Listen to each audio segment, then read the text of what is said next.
Aujourd'hui, on va voir comment s'imposer dans un groupe social, comment passer de la personne qui est en retrait, qui ne dit absolument rien, qui ne sait pas quoi dire, qui a peur finalement de parler aux autres et qui a encore plus peur si elle doit maintenir l'attention de tout le groupe. On va voir comment vous pouvez faire. Vous savez, moi, c'était ma spécialité véritablement. D'être en retrait socialement, c'est-à-dire que j'étais incapable non seulement de parler aux autres, mais alors encore moins, je pouvais m'imaginer quand les rares fois où je me retrouvais dans un grand groupe, un groupe de, je sais pas moi, 5, 6, 10 personnes, être capable de maintenir l'attention de tout le groupe, c'était complètement impossible pour moi.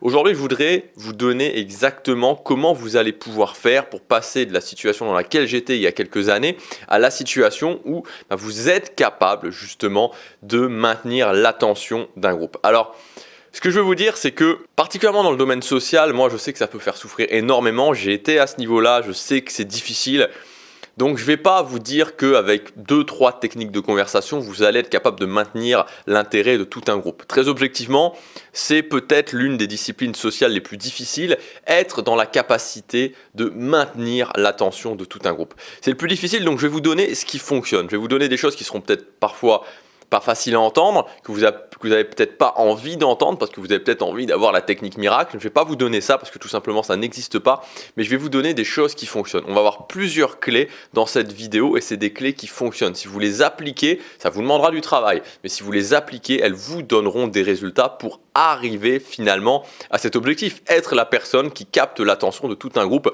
Moi, ça m'a fasciné véritablement, ça m'a fasciné pendant des années. J'ai beaucoup observé, à certains moments, je sortais justement, j'allais avec des gens qui étaient capables de faire ça. Je les ai observés pour réussir à comprendre c'était quoi la substance finalement, c'était quoi, parce qu'il y a toujours de la logique derrière tout ça. On peut penser, et c'est vrai, il y a un feeling pour beaucoup de gens, c'est juste naturel, pour ces gens-là c'était naturel de le faire, mais en fait ils se basent sur des mécanismes du cerveau, ils se basent sur des éléments logiques qui fonctionnent et on va voir ça dans cette vidéo. La première clé qui fait pas forcément plaisir à entendre, mais c'est le fait que si vous êtes dans un groupe social, que ce soit des amis, collègues de travail, etc., bon bref, qui vous voulez, depuis des semaines, des mois, voire des années, et que vous êtes en retrait avec ces gens-là, ça ne sert à rien de penser que vous allez pouvoir travailler sur ce cercle social. Vous allez devoir recommencer sur un nouveau cercle social, vous allez devoir justement faire vos preuves avec un nouveau cercle social et commencer justement à mettre en place toutes ces techniques avec un nouveau cercle social. C'est la même chose dans toutes les disciplines sociales, c'est que quand quelqu'un vous a donner une valeur, quand quelqu'un vous a vu comme une certaine personne, c'est très compliqué de faire changer l'image que cette personne a de vous. Donc ça veut dire en clair que ça sert à rien de vouloir devenir la personne qui va maintenir l'intérêt de tout un groupe si vous êtes depuis déjà un long moment en retrait social dans ce groupe. Il va falloir commencer avec des nouvelles personnes.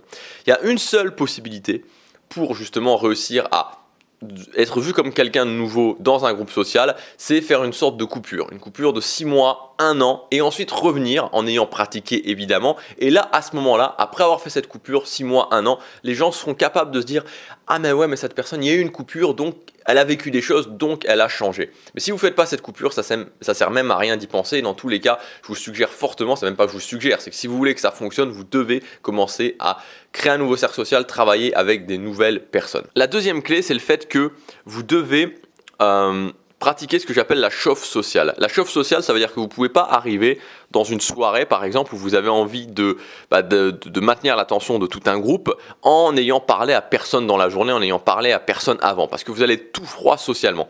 Donc ça, je ne vais pas y revenir très longuement, parce qu'on en a déjà parlé dans les autres vidéos, j'en ai déjà parlé longuement sur cette chaîne. Le principe, dans la vidéo d'avant-hier, notamment, je vous conseille de la regarder si vous ne l'avez pas vue.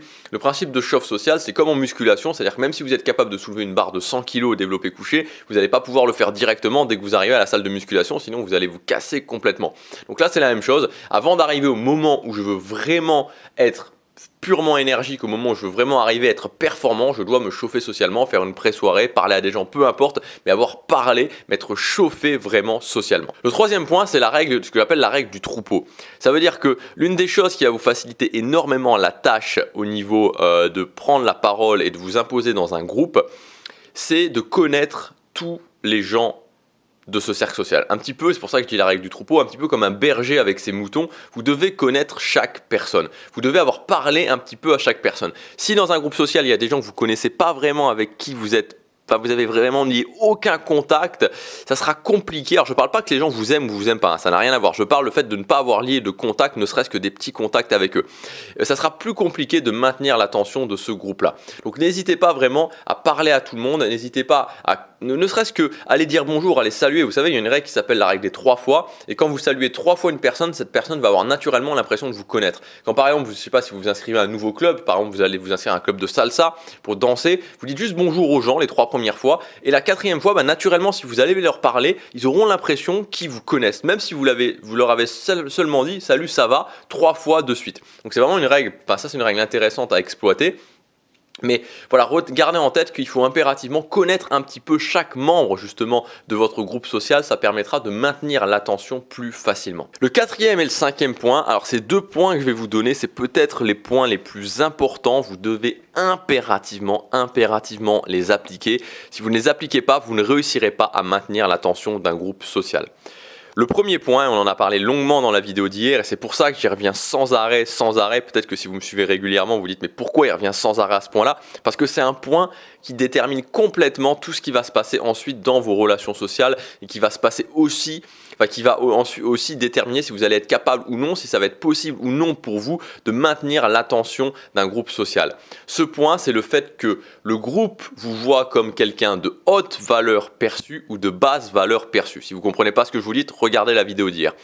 Et écoutez bien, c'est très important, si le groupe, peu importe la taille du groupe, la majorité du groupe en tout cas, vous voit comme quelqu'un de basse valeur perçue, ce sera impossible de maintenir l'attention du groupe. Même si vous essayez, même si vous commencez à parler, naturellement, les gens vont pas avoir envie de vous écouter, les gens vont détourner leur attention et vous allez avoir par exemple 7-8 personnes qui vont peut-être commencer à vous écouter, puis très rapidement, après peut-être 10 secondes, ils vont commencer à parler à leurs voisins. Et plus personne au bout d'un moment va vous écouter, vous allez vraiment essayer de grappiller, de devoir accrocher l'attention des gens et au final, vous n'allez pas y arriver. Donc ça, c'est un point essentiel, c'est le fait que vous devez être vu comme quelqu'un de haute valeur par le groupe. Tant que vous n'en êtes pas là, tant que vous n'êtes pas vu comme quelqu'un de haute valeur, ça sert à rien d'essayer de maintenir l'attention d'un groupe. Les gens ne vont pas vous écouter. Et je vous ai dit en début de vidéo que j'ai passé pas mal de temps justement à aller avec des gens qui étaient capables de maintenir l'attention d'un groupe pour vraiment les observer et comprendre qu'est-ce qu'ils faisaient.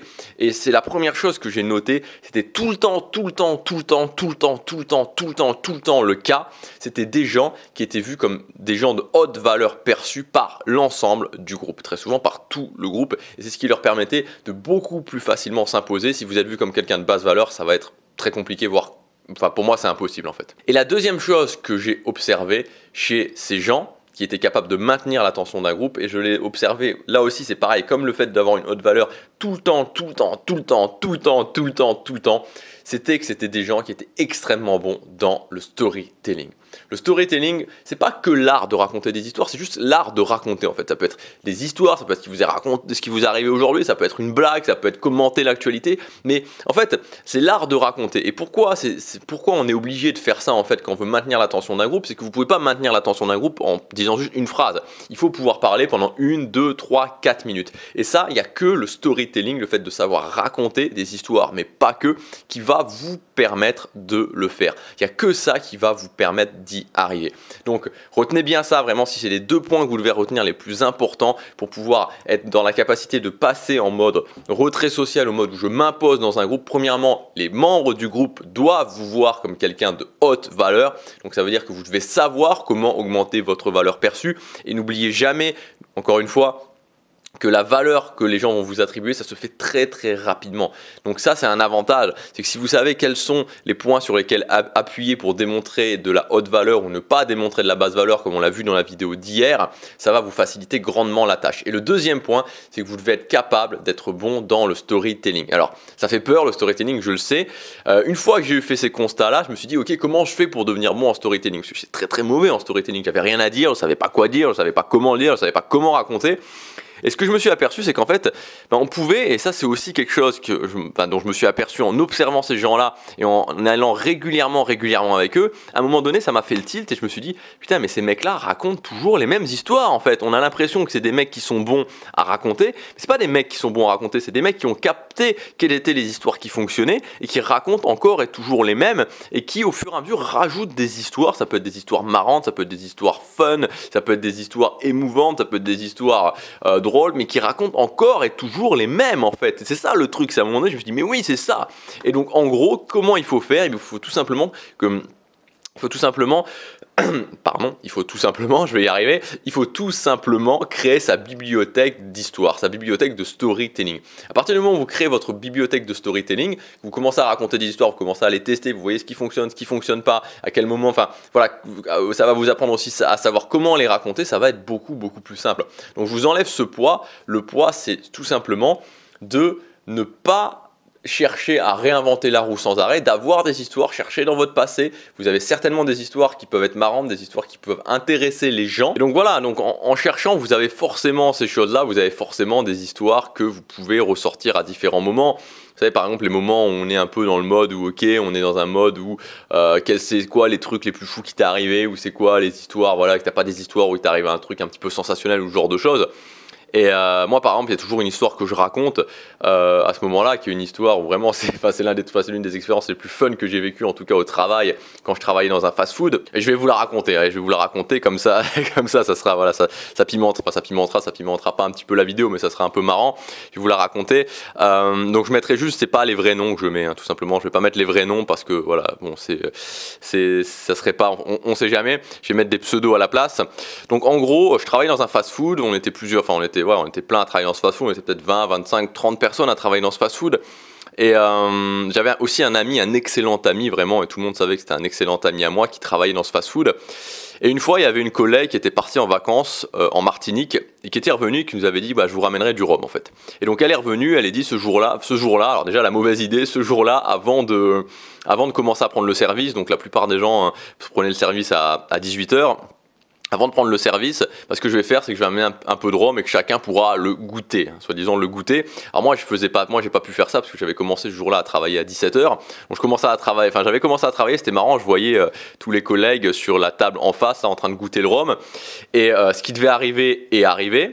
Certains collègues ont juste goûté, puis il y en a 3-4, dont justement mon ami, qu'on va appeler Jérôme pour l'occasion, qui a plus que goûté 1, 2, 3, 4 shooters de rhum. Et ce qui a fait que ces mecs-là, après quand ils sont allés en cuisine, ils étaient bien quoi. On sentait que l'ambiance était plus chaleureuse que d'habitude et on sentait que ils étaient un petit peu dedans, ils étaient un petit peu chargés. Et à un moment donné, ce qui se passe, donc le service prend son cours normalement, tout le monde était un petit peu joyeux, mais bon de toute façon ça se voyait pas vraiment parce que dans le fast-food il y a toujours une ambiance un petit peu sympa, on est entre jeunes et tout et c'est pas vraiment guindé. Donc même s'il y en avait quelques-uns qui étaient chargés à l'arrière, c'était pas très important. Et puis au bout d'un moment, le fameux Jérôme, il y a l'assistant manager qui vient me voir. Alors l'assistant manager, on va l'appeler Xavier pour l'occasion. Et donc Xavier, l'assistant manager, qui vient me voir et qui me dit on trouve plus Jérôme. Comme notamment il vient me voir parce que c'était vraiment, tout le monde savait que c'était vraiment un ami très proche à moi. On trouve plus Jérôme, il a disparu. Il a disparu, comment ça il a disparu? Il me fait ouais, on le trouve plus, il y a pas moyen. Est-ce que tu saurais pas l'appeler? Est-ce que tu pourrais pas l'appeler? Donc bon, je vais chercher mon téléphone, portable, je regarde en même temps dans le vestiaire, je vais chercher un petit peu, pour voir si je trouve pas Jérôme. Pas moyen, Jérôme nulle part. Alors, tout le monde commence à se demander un petit peu qu'est-ce qui se passe quoi. Il est où Jérôme? C'est quoi ce délire quoi en fait? Qu'est-ce qui s'est passé? J'essaie de l'appeler, ça répond pas. Et puis 10 minutes après, le téléphone sonne. Et donc je sais que la conversation s'est passée comme ça parce que l'assistant me l'a raconté après, il l'a raconté à tout le monde après. Et il y a quelqu'un qui appelle justement, donc ce fast-food, je vais pas donner le nom du fast-food non plus, mais il appelle ce fast-food et qui fait bonjour, vous êtes bien Xavier et il donne le nom du fast-food.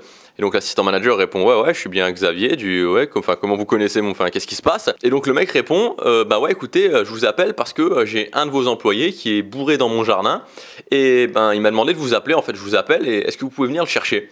Et donc en fait, ce qui s'était passé, c'est que le fameux Jérôme, il avait marché assez longtemps, il est sorti du fast-food, donc en plus il est sorti du fast-food en uniforme, du fast-food évidemment, parce que dans le fast-food on porte des uniformes. Il est sorti du fast-food, il a marché 1 à 2 km, il était loin parce qu'il a fallu qu'ils aillent le chercher en voiture, et à un moment donné il est rentré dans un jardin, et il s'est écroulé dans le jardin, donc la personne qui était dans la maison, il s'est demandé quoi. Il est venu lui demander s'il avait besoin d'aide. Et là, le gérant m'a dit, s'il vous plaît, appelez Xavier, s'il vous plaît, je me sens pas bien, appelez Xavier et il a donné le nom du fast-food. Donc le mec est rentré, a cherché sur son PC le numéro du fast-food, il a appelé l'assistant manager pour qu'il vienne le chercher. Donc voilà pour la petite histoire, et c'est une petite histoire qui est, voilà, que moi personnellement, ça reste un de mes meilleurs moments au niveau d'avoir bossé dans le fast-food. C'est assez mythique, hein, c'est presque resté légendaire, parce que c'était assez spécial ce soir-là. Bref, voilà, donc c'est le type d'histoire qui passe bien quand on les raconte, qui capte l'attention des gens, parce que y a quand même, on se demande un petit peu, mais il est où Jérôme, hein, alors je l'ai fait un petit peu version rapide ici, parce que bon, c'est pas le but de ces vidéos de vous raconter des histoires, mais il y a ce côté où on se demande un petit peu ce qui se passe.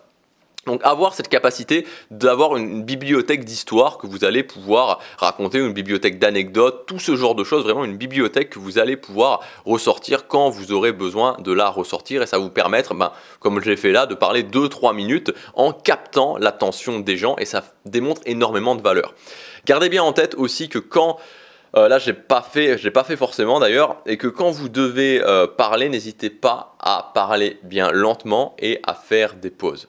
Faites bien des pauses, c'est très important, ça démontre aussi beaucoup de valeur, et non pas que vous soyez en train de parler le plus rapidement possible. Donc n'hésitez pas à même exagérer et à parler vraiment lentement. Voilà, donc ça c'est pour les histoires. Tout le groupe doit vous voir comme quelqu'un de haute valeur, et maîtriser l'art des histoires. C'est vraiment les deux choses, l'art du storytelling, dans la capacité de raconter des choses. C'est les deux choses qui vous permettront vraiment de capter toute l'attention d'un groupe. Et enfin, le dernier point, c'est ne restez jamais dans votre coin. Vous devez toujours parler à quelqu'un.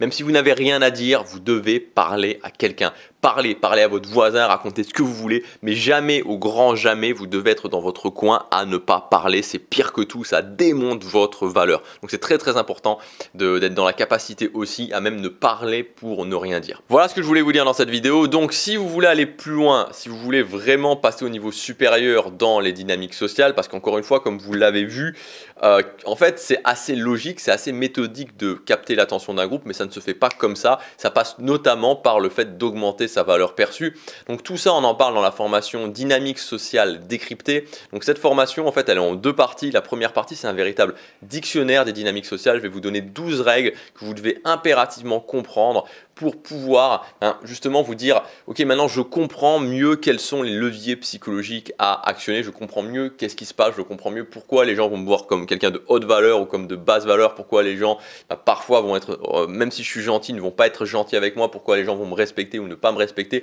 Tout ça, on va le voir ensemble. Ça vous permettra pas forcément immédiatement de changer, mais ça vous permettra de comprendre. Et quand on comprend, on est déjà sur le chemin, c'est déjà beaucoup moins frustrant que quand on se dit je comprends pas ce qui se passe, je comprends pas du tout ce qui se passe. Et dans le deuxième module, tout ça on va le reprendre, et je vais vous donner à chaque fois une ou deux par règle, habitudes de comportement à appliquer, et là ça va faire un réel changement. Voilà, donc cette formation elle est disponible encore jusque après-demain à son prix de lancement. Moi je vous dis, passez à l'action, vous pouvez y accéder par le premier lien dans la description. Chaque jour compte.